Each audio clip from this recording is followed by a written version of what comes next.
Okay, so examine the given graph, state the domain of the function. The domain of the function here, x belongs to all real numbers, but x cannot equal 0, because when x is 0, then the denominator would make it undefined, right? Let's take a look at evaluating limits for the graph. Let's look at part 1, right? Let's call it f of x. All of this is f of x. Okay, so we're basically kind of referring to this.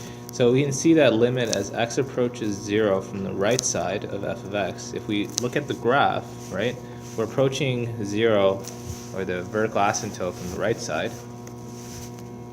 And we can see that if you follow the trace is going all the way to negative infinity. So this is basically going to give us negative infinity, right?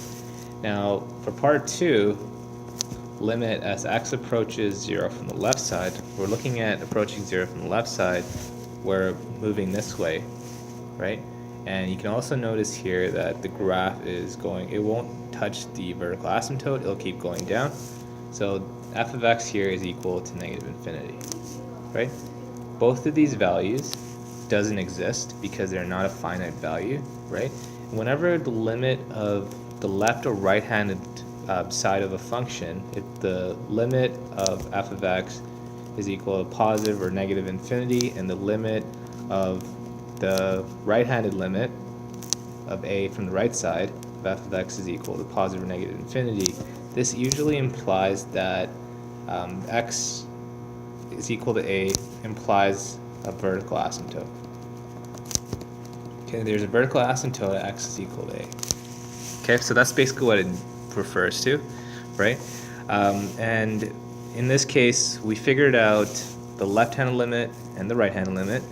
Now I'm going to take a look at part 3, where we have limit as x approaches 0 of f of x. So if you look at x approaches 0 f of x, we can see that it doesn't exist here, right? It doesn't exist. And this is analogous to us testing out f of 0, right? Because we understand that limit as x approaches 0 of f of x is equal to f of 0. In this case, f of 0 doesn't exist because this is a restriction on the domain, right? Right, so this also doesn't exist. So all of these cases, these two cases don't exist. This is equal to negative infinity, this is equal to negative infinity. And these don't exist because this is not a finite value, so it's not finite.